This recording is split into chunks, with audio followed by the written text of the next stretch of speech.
Педиатр напугал. У ребенка шум в сердце. Что делать? Куда бежать? Для поиска причины шума УЗИ сердца – лучший метод диагностики.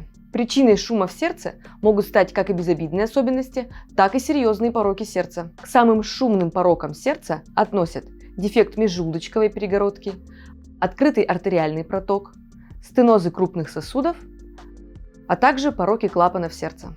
Все эти пороки можно исключить с помощью УЗИ сердца. А самой распространенной причиной шума в сердце являются добавочные хорды.